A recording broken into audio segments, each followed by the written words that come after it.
Hi everyone, welcome to the Highlights from Ukraine podcast, your daily audio summary of the latest news reported in the Ukrainian media. My name is Artem, and here is the news. For 788 days, Ukraine defends itself against the forces of the Russian invasion. President of Ukraine Volodymyr Zelensky gave an interview to NBC, reports Ukrainska Pravda. Zelensky stated that the approval of US aid for Ukraine will give Kyiv a chance to win the war.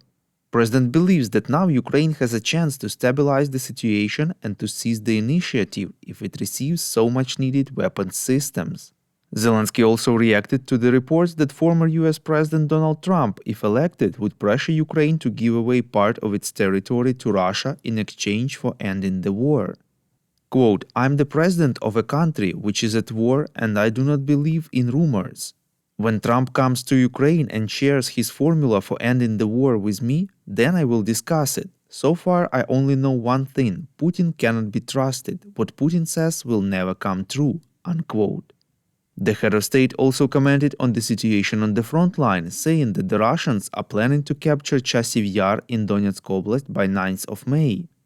Victory Day, a Russian holiday that commemorates the Soviet victory in World War II. But he is counting on Ukraine being able to repel the Russians and disrupt Russia's plans for a full-scale offensive in June. He hopes that the weapons that Ukraine needs will arrive on time. Earlier, Lieutenant Colonel Nazar Voloshin, spokesperson for the Khortytsia Operational Strategic Group, said that Russian artillery and aircraft are actively engaged on the Bakhmut front, but Ukrainian forces control the situation in the town of Chasiv Yar. Quote, "The enemy is pressing Chasiv Yar, but the situation is under complete control. There are no enemy forces in the town," unquote, said Voloshin. According to him, Russian aircraft were very active there lately, bombarding civilian infrastructure and defenders' positions with both high-explosive and guided bombs. Voloshin said the Russians are using North Korean and Chinese-made ammunition to attack Chasiv Yar and the Bakhmut front. The Ukrainian Navy informed that it conducted a special operation, in the result of which a Russian salvage ship, the Kamuna, caught fire in the port of the temporarily occupied city of Sevastopol, Crimea, reports Novinarnya. Captain of 3rd rank Dmytro Platenchuk, spokesperson for the Ukrainian Navy, said that the ship would not be fit to perform missions now. Russian open sources say the Kamuna is a support sea vessel of the Russian Navy, a submarine rescue ship. It is the Russian Navy's oldest vessel and the oldest ship in military service in the world, as it was built in 1913. We would really appreciate if you could recommend us to your friends and family, as well as share information on social media. This really helps more people to find out about the highlights from Ukraine and truth about Russia's invasion. The National Police arrested 2 Ukrainian servicemen, father and son, suspected of attacking policemen in the Vinnytsia region. They were intending to flee the country, reports Interfax Ukraine.